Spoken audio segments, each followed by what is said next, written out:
Everybody knows about the population of Africa and the young population of Africa. It's an interesting market that everybody wants to come into because the data shows the numbers. His dream was to go to abroad for higher education. So they got the bank loan. He gave it, trusted the agent. He submitted the bank loan letter. He got the admission. When he came to UK and he saw it was not a university. What? I was currently on a fair with a colleague, and then we were talking about, our prospectuses. Now we don't usually go to fairs with prospectuses, and we have maybe pamphlets, and it has the QR code that people can. It's a lot of things that has changed in the industry. I mean, technology is driving Netflix, yes, but it's actors that are acting in Netflix. Yeah. Right? Before you go and master in something, you must know something. We started with a 10 student in 2006, and now we have done 40,000 students. 40,000 students. Who is controlling these questions? This is TINE Africa podcast.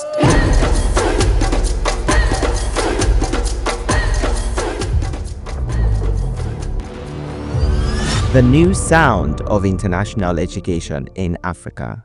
Welcome again to another episode of TINE Africa podcast, where we talk about everything international education in the continent of Africa. I'm so delighted to have this very exciting conversation that I'm just about to start. And you know why, because we live in a very interesting, very dynamic and gradually and constantly changing world where technology, artificial intelligence, and so many other things from digital landscape to social media and all of that are changing, how things work, from our lives to our families to the work that we do and to everything that concerns our life.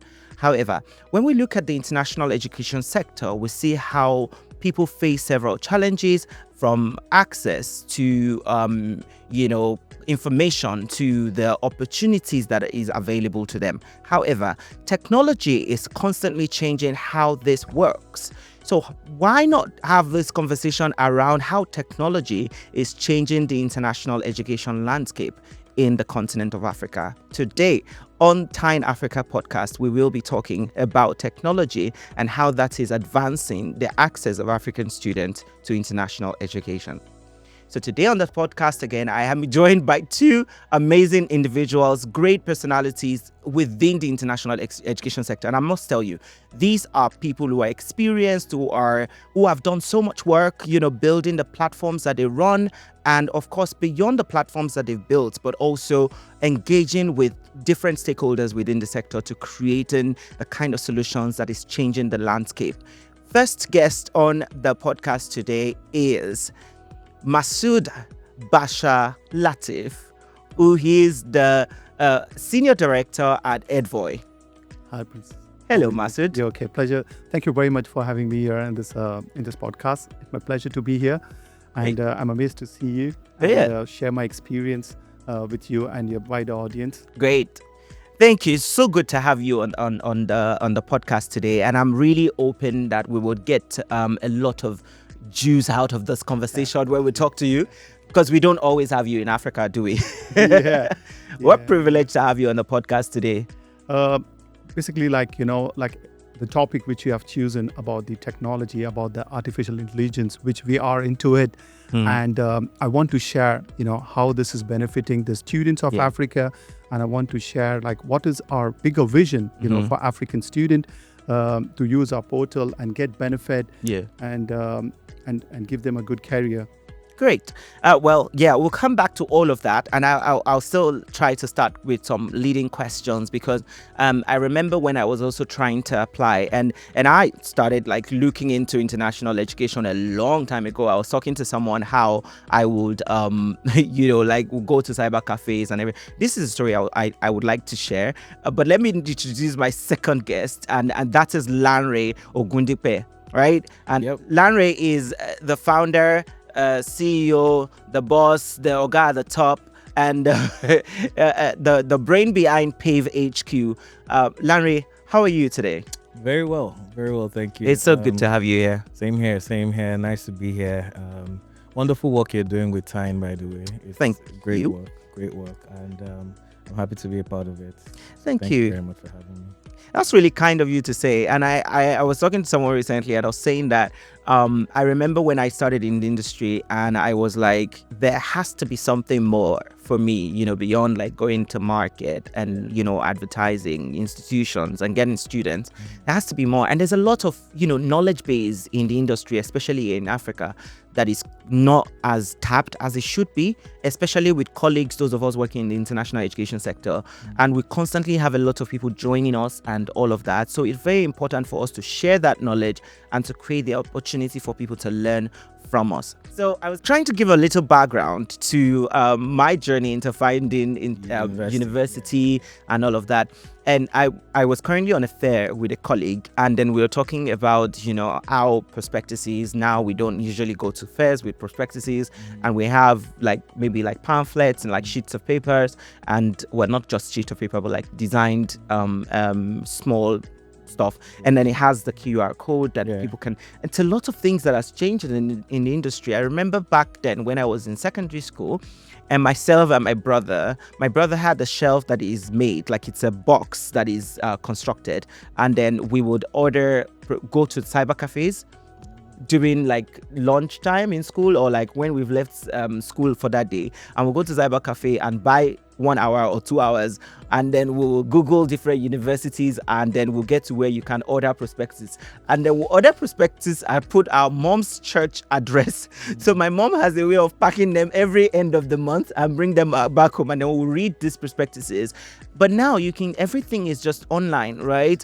So to get this conversation started, I've given a little background to my journey into finding school and how technology is changing. But what are your stories in the international education sector? Let's start with how did your journey start? I just wanted to tell you about the journey with Edvoy, how it started. Yeah. My CEO, Mr. Sadik Basha, he after his graduation, he was looking forward for doing his masters, right? So normally, I'm talking about 20 years before, and it's I think way back. So he landed up to an education consultant, because normally there was no technology there at that point of time. So he landed up to an education consultant, so-called a genuine and a quality one in the market. So they gave him a wrong information, because he wanted to go into a university in London, based in London, but he'd been landed some college which is 100 miles away from London, saying that it is a London-based university, showing all these things. So he came from a very moderate background, family background. His father was a daily wager, but his dream was to go to abroad for higher education. So they got the bank loan, as normal we used to do it, bank loan and everything. So he trusted the agent. He gave it to the agent, all the details and everything. He he submitted the bank loan letter. He got the admission. And when he came to UK and he saw it was not a university, it was a college with a building. It's just a building where, just a 2-floor, and he got shocked. Oh no. Think about, his hard working, his father made, so much of effort to send him abroad, and finally he landed in a college. So then he canceled that and he went to a university, which he decided, that's one thing. And then he decided there are many students there who want to have the same journey, like him, and have been wrongly guided by their agents. So in 2000, he finishes his master's degree, and then 2001 he started supporting his close friends, the friends who wanted to come like him to abroad to make his dream come true, to start their career. So he guided them as, please be aware of this agent. So that was his journey to start up with this education business. And then he had this journey until 2021, before the COVID hit, and then he moved his traditional business, because technology started, recently. But before that, if the student wants to go, they go to the consultant. They used to take the consultation. So he had his offices, globally. He started his first office in India. I was that first person to start in 2006. Oh, wow. So we established the office there, and we started in a genuine way, transparent. Honesty was there, in the business. Integrity was there in the business, because we found that this is an opportunity which no one gets, because there are a lot of opportunities to make money in business, in IT, in logistics and everything. But playing with the student career is very important. And so we took it seriously. this business, and then we started supporting the students, making sure that we give them a correct guidance, right university, where based upon his academic record, his financial background. And we started the journey. We started with the 10 student in 2006, and now we have done 40,000 students. 40,000 students globally. We have 20 offices and we have 400 staff. And then in 2021, we moved that traditional business into technology, like IT, digital platform, because you know that after COVID, everything moved to digital platform. Yeah. So we use this digital platform so that the student can access with all our experience, 20 years of experience, we brought into digital platform so that the student can get the right guidance, the right path, for them to meet their career. All our counselors, we make sure they are British Council certified counselors so that they carry the product knowledge. I like to look at the industry, and I like to consider the importance of transparency and efficiency in the work that we do, because that's what makes the difference. As much as possible, it's a very human dependent, as even with in the face of technology and all that, it's very heavily dependent on the human factor, the individuals that are involved in the process. You work, and it comes from referrals. As much as you can do a lot of marketing and digital marketing and present sharing and stuff like profile raising and stuff, it's really heavy on human references and stuff. So I'm going to come to you, Lanre, now, just to share your journey as well into international education. I know you and I were having this chat recently, weren't we? Yeah. So I mean, for me, I think it's a bit similar to his CEO story. I was fortunate to study abroad myself, and my situation was also a bit. So I was studying in the US, and then I moved to Ukraine. I tried doing something in the UK in my earlier years. So I'd been around, and I realized that a lot of people were asking, how did you do it? How did you get there? What did you do? And, I started by helping family members, when I was abroad, helping family members to, get the application done and all of that kind of stuff. And then coming to Nigeria, I moved back to Nigeria in 2009, right? Coming to Nigeria, a lot of people were like, oh, why did you come back? Why did you come back? Yeah. I came to Nigeria to do NYSC, literally. And it was supposed to be a 3-week trip, just do camp, and then I'll go back. Find a way. I think this is 14 years down the line now, so we're still here. So my own started by obviously helping family, and then realizing that okay, there is a business here. So I had a friend who was in the business.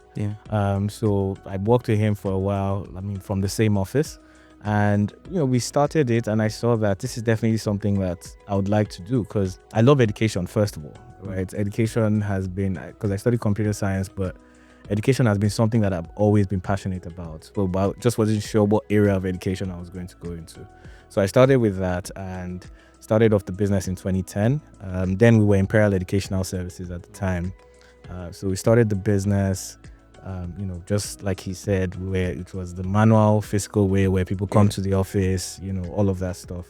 And just going down that journey, we did that for about 12 years, consistently, and we grew from one office, moved to another office, but it was a bit of an expensive journey, expanding, because we had an office in Abuja, then we went to Port Harcourt, and then we're looking at Ghana. Then just managing that infrastructure looked like it was a lot, right? And going into like the 2018, 2019, 2020, I started coming across platforms. I think we were then in the corporate business, we were one of the first partners with Applyboard at the time, in Nigeria. So I started seeing that there was definitely something in the technical space, and and I studied technology, I studied computer science, so for me it was a no-brainer. And we were thinking about scale, and the cost of scale is quite expensive, because there are great guys like these that can have 400 offices, but for I mean, you said 40 offices, 40 offices and 400 staff, 20 offices globally. That's great, but for me, it's, if we're looking at scaling, I felt like it would be very, very difficult. I mean, at the size that we were, it would be very, very difficult to scale by opening offices in countries. Yeah. So we decided to launch a digital platform where we realized that even the innate nature of students at the time, they were getting more digitally, aware. So because if you think about it, where's the first place that you go and search for a school? It's the internet, right? So we decided, let's be the first thing they see when they get to the internet. Maybe we're not there yet, but that's where we're going. That's the whole idea, and that's how we kind of delved into the tech space. Thank you. I like that we've actually taken the time to speak more about the foundation, because I think usually when people don't have much information about how things start, they just think that it just happened and at the end of the day, stories that are formed by, or projects or businesses that are formed based on stories that really touches you, makes the difference, and you can actually tell from the kind of progress that it's making and all of that. So I'm going to just go on straight into the crux of the conversation, so we can really touch on this very interesting part. And I want to start by asking you, Lanre, what ways, specifically, and this is completely away from what you guys are doing, which is amazing work, right? From Pave to Edvoy, right? Completely out of what you're doing. But how do you think that, in what ways do you think that technology is changing the international education landscape in Africa? So I think first things first is precision. Technology is giving more precision because like you said, you had to get perspective. Before, you have to look at brochures on brochures and brochures on brochures, right?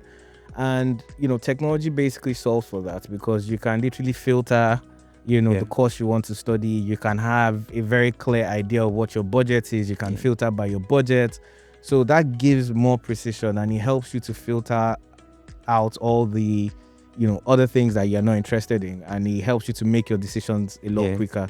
Apart from that, it also gives a bit more insight. Now you can take virtual tours in schools. You can. I love taking virtual tours. And it's one thing I enjoy so much, to the point that I can go on random universities, and I'm so addicted with universities. Anyway, sorry to cut you short, by the way. I like just going to universities' websites and just getting a sense of what the campus looks like. What are people saying? What is their student center looking like?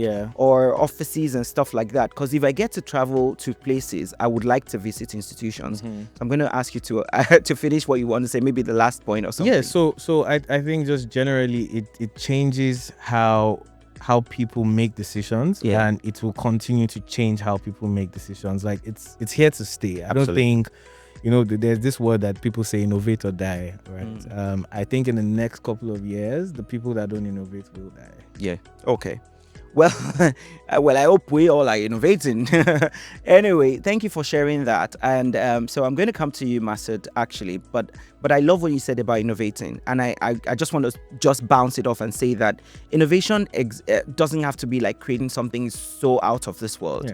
It really is about wherever you are, whatever part, whether in the industry or outside of the industry anyway, just do things differently, or do the same thing, in a different way. Just ensure that you're making impact, you're making contributions, and you're standing out in what you're doing positively. Am I speaking your voice? Okay. All right. So, Masood, right? I'm going to ask a bit more specifically on the roles of aggregators. Again, maybe a bit more different outside of what you do specifically, but what are the roles, or what are the changes that aggregators or aggregation, if we can call it that, are making in the industry, and what difference is it making on student recruitment itself?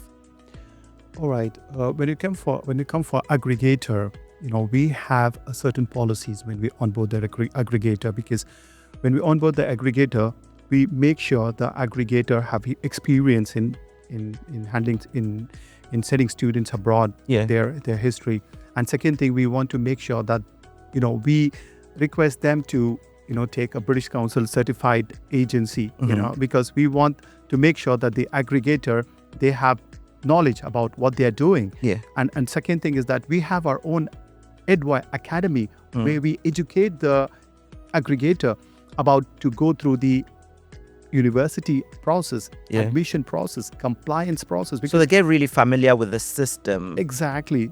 So we want them to, because they are representing Edvoy, because when we take their student document, the university don't see aggregator, they see Edvoy, because, and we have to make sure the aggregator whom we are working with, they know about this knowledge, product knowledge, university knowledge, application knowledge, compliance knowledge. Only then we can have the quality. We make sure that they understand the whole process. Normally what happened in the past, when you say about the agent, they do have no idea about the universities. They are just like a transferring goods, the students to the university. Now we are giving the agents the opportunity to attend our webinar, to take more information from the university, and we are doing a lot of trainings about the university, admissions, compliance from time to time. And that's the reason the agents are able to give us the quality student, to our university, which we represent from time to time. Excellent. And also we have a special support for them. Like, we know exactly what's the agent's strength is. Example, the agents, they are more focused on universities which is moderate universities. The agents, we know about the Africa market, they are students looking forward for a budget university, and they are looking for some scholarship. So we are giving the right product which they can sell in the market, which student can get benefit. We're not using their energy in a wrong way. We are giving them the right guidance, right training, right product, and right creatives for them to bring more students, to them. For that, they get an opportunity to support them, and we support them.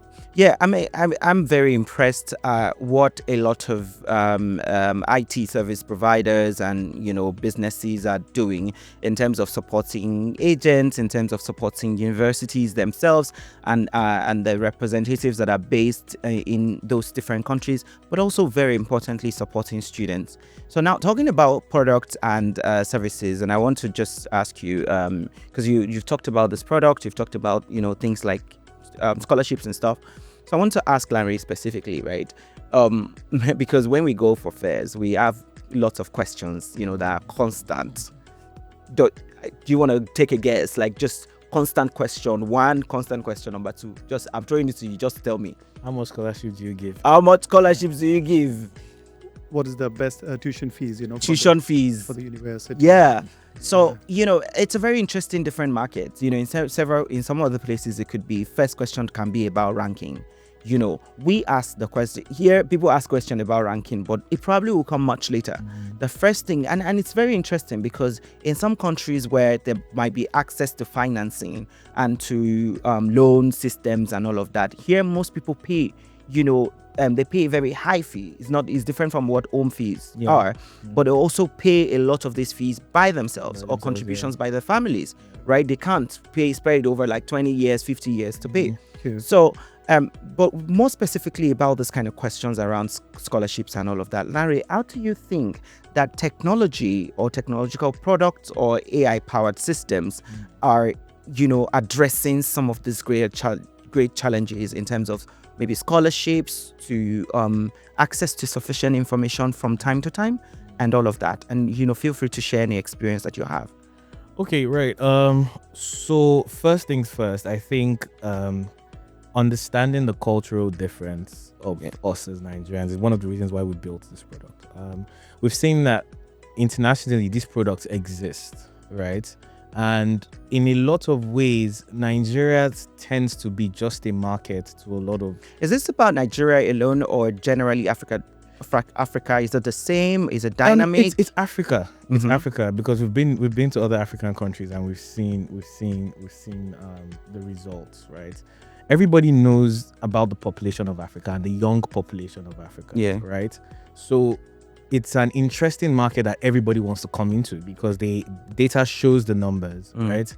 But when you compare the numbers with how many people can actually afford, the buying power, right, then you start to see the differences. And what we're doing is, because I'm Nigerian, right? I'm African. I understand the story. I know your story of going to the cyber cafe and going through That was an brochures, interesting right? phase in our lives. Exactly. So I know how we have moved from where we were with technology to where we are now, and I know where we could be going because I know what people within the region are already doing now. When it comes, that's why I said precision, right? So when it comes to things like scholarships, right? People just feel like they can get scholarship just because they're African or they're Nigerian, right? And in most cases, these things are merit based, right?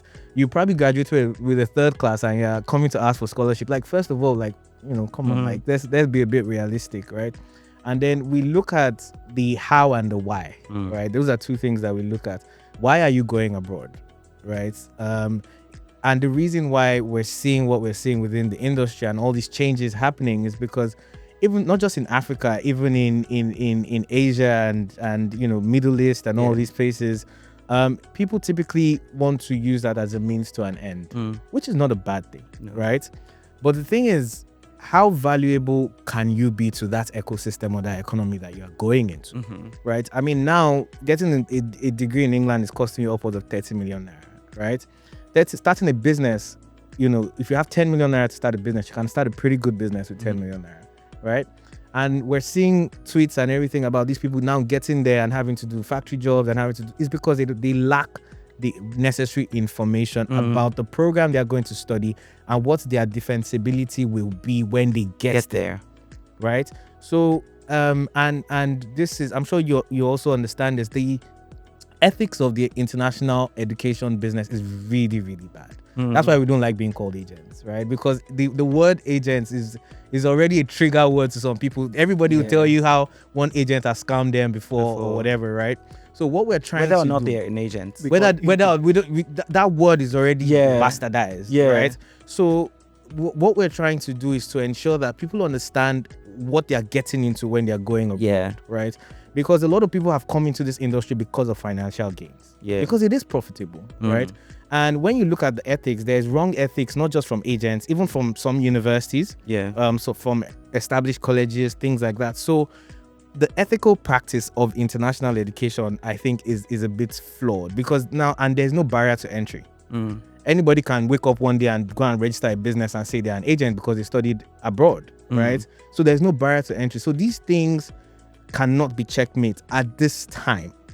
That's why technology would play the role, right? So when it comes to, I want to search for a scholarship, it should be easy for you to go somewhere, check on a website, whether it's Pave, whether it's Edvoy, whether it's Applyboard, whoever, check and be able to understand what qualifications you need. Like, we want to save you the stress of people coming into your fairs and asking you questions that you just be like, man, at the end of the day, you have a database of 700 people, but only 4 can pay. I love going to fairs. I mean, it's great. It's great. It's great. It's a good networking opportunity. You get to understand the pain points of people. And again, it's also very good to get feedback, direct feedback from the people. Because sometimes we tend to create potential solutions without exactly having enough information from the actual users. And I think those fairs are like places where we get those kind of things. But very excellent stuff you were saying. Please go. Please. Yeah. So I'll just like to wrap up by saying that what we're doing at Pave now, we're really not focusing on international education as a business.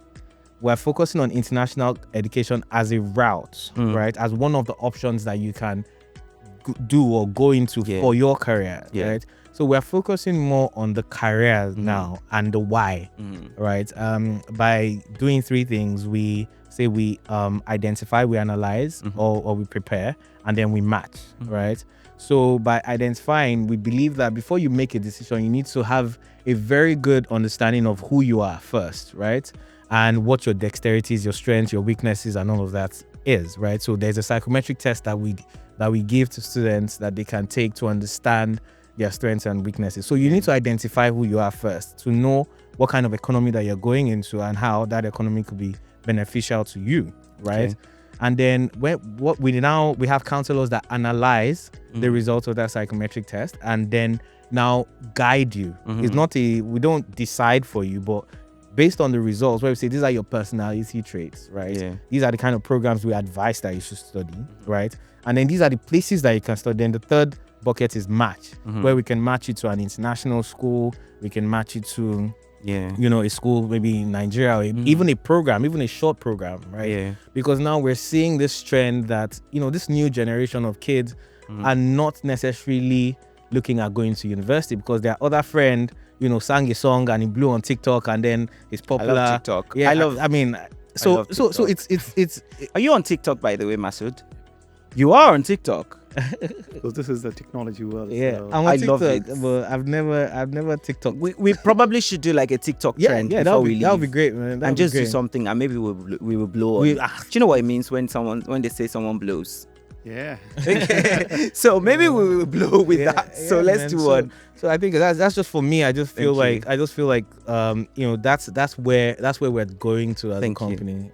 Yeah, thank you very much. And I love what you said about how the work you're doing is also very different, from the psychometric test that you talked about. And it just shows that there is a lot of things that we can do as individuals, as professionals within the industry to contribute to that technological advancement that will make life easier for us and make it easier for people as well. And you talked about information and how that is very, very important to decision making and the eventual success of that individual. One thing that I want to ask as we begin to wrap up, Masood, is, and this question is for you, is around what you said about progression, like people who probably go abroad. Because and we talk a lot about the bandwagon effect, how people make decisions based on peer pressure or family pressure or just one popular course.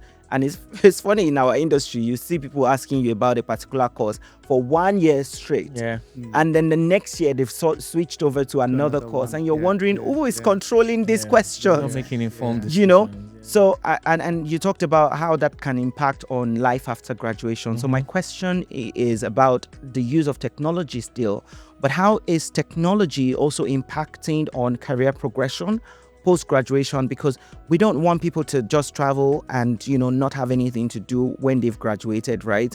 How would you say that technology, and it doesn't have to be Edvoy, but how is technology currently or can impact on career advancement, especially for African students coming to international institutions? All right, I just want to see, as you said rightly, that every year things changes. Last year it was like they're more going for the business related courses, and this year we are getting more for innovation, technology, digital innovation, because everything is on digital technology.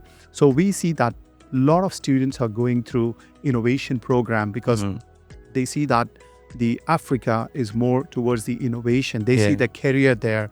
So we have a lot of options, when the students, they come for us for the counseling. So most of the students, they know what they want to do.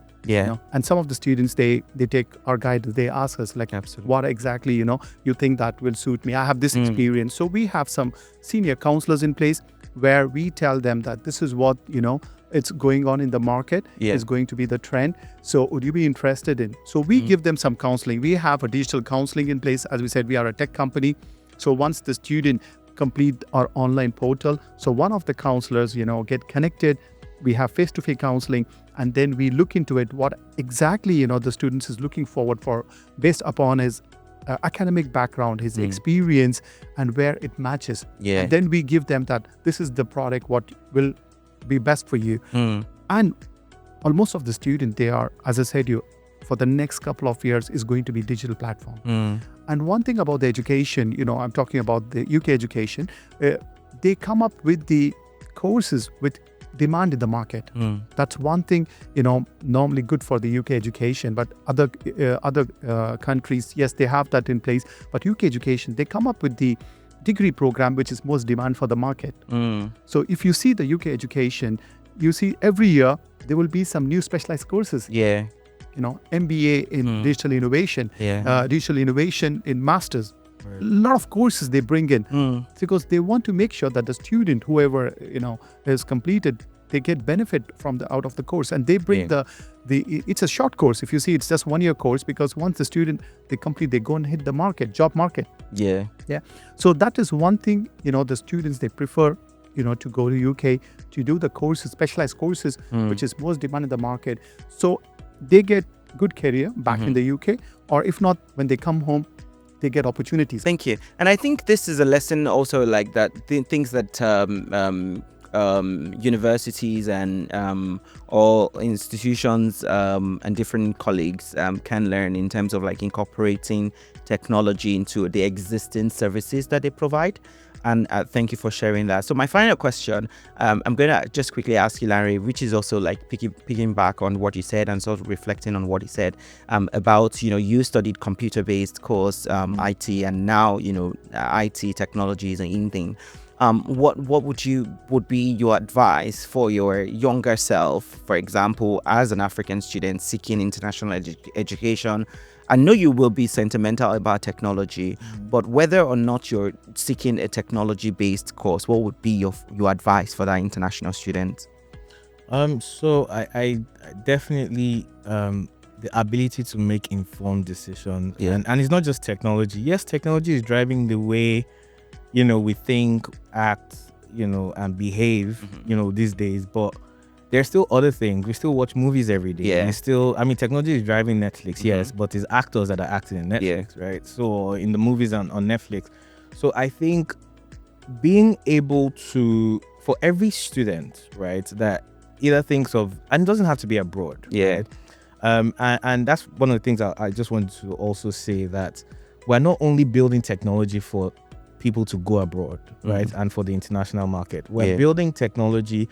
There's going to be 1 billion young people in Africa by 2030 or 2050, below the age of 35. Yeah. Right. That's if you're thinking about building for the future, right, you can't continue to only think about international education, especially if you want to remain valuable, especially in the market. what even the exchange rates of foreign exchange is already saying. Right. So right now in Nigeria, it's probably like maybe 5% of the population of Nigeria that can probably afford an international education right now.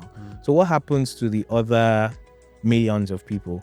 There's some data that tells us that over 2 million people write JAMB every year. All our universities put together can only take 850,000. So year on year, there's 1.2 million people that are not getting into school. Those people might not be able to go abroad to study, right? But how can technology influence the way they make their own career decisions?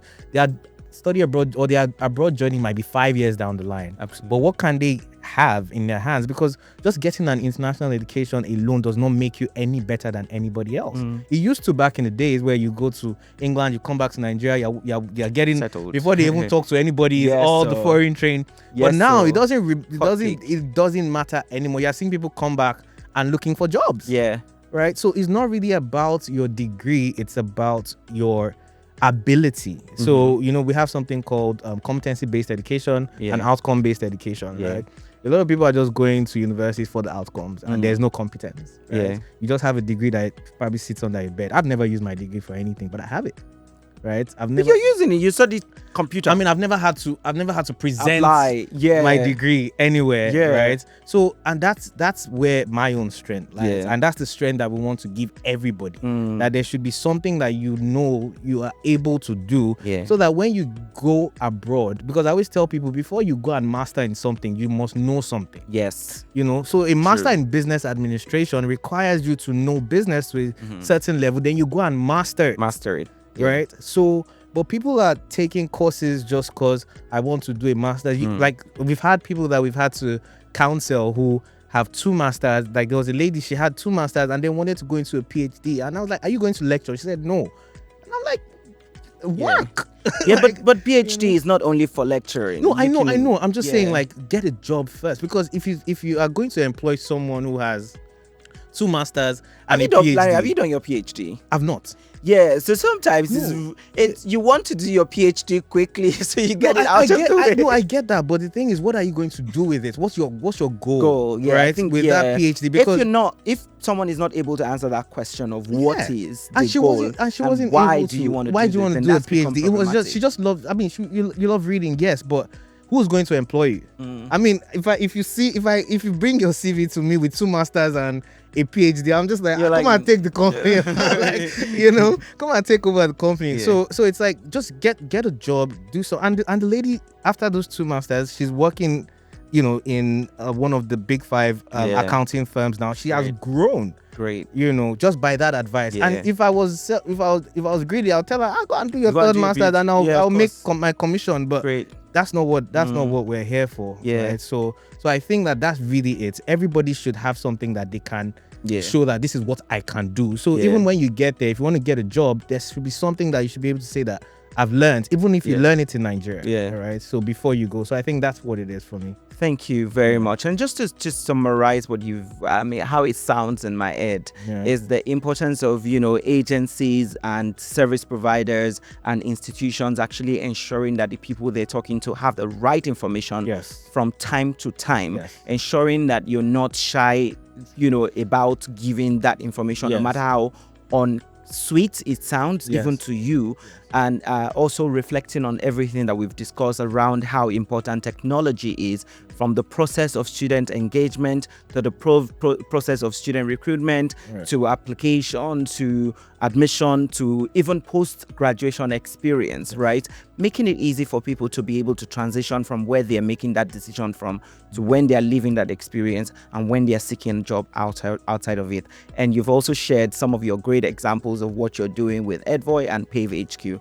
Thank you guys for being here. I hope you had a nice time on this with this chat. I don't want it to end. We want us to continue. I love it. Thank you for hosting. Keep going. Thank you for having us here. Yeah, it's great to share the experience. Yeah, we do for the students and for the aggregator. Absolutely. Yeah, thank you very much. Yeah, thank you. I would really hope that someday, because this is going to happen and continuously happen, and then we can have, some more deep, because each of these questions is something we can drill down and deepen the conversation around, but at this point, we would just wrap up and then hopefully I get to sit with you guys again for another time. So thank you for joining. Thank you. I just want to say something. Yes, please. And so some people might listen to this and think that, how do I start with technology? Yeah. Right? You literally don't have to build new technology. You can integrate with Edvoy, you can integrate with Pave, you can integrate with platforms that are already doing things that are already existing. Right? So you don't necessarily have to think about, I have to set up a whole engineering team and all of that. There are things out there that you can integrate with to just make your own student experience better, for whatever company you're running and all of that, because I don't see it as it's a competitive industry, but at the end of the day, we're all trying to achieve the same goal. Right? So I think really leveraging existing technology and collaborating with colleagues or individuals or companies. It's a great way to actually ensure that we achieve the results that we expect in the industry. And quality standards as well. Quality standards. Thank you very much, guys. Thank you very much. Well, that was a very interesting conversation that I've just had with two great personalities within the international education sector, Masood Basha Lateef, Senior Director at Edvoy, as well as Lanre Ogundipe from PaveHQ. And that was just a great conversation to have regarding, the work that we do in international education and leveraging technology, not only in ensuring that things are easier for us, but also ensuring that students coming from Africa or all over the world have the access to actually get the kind of quality education that they want from all over the world. So I think this is just a very great reflection on how technology is not only changing the status quo, but also contributing to the development and advancement of the sector. So with this, I want to say thank you guys for listening and to watching this episode of TINE Africa podcast, where we talk about everything relating to international. We say this is a new sound of international education in Africa. So please do not forget to subscribe, to share, to like, comment on this podcast, and please let us know what you think about this episode and other episodes of TINE Africa podcast. Would like to hear from you. Till next time, I'm Louis Adekola, and take care.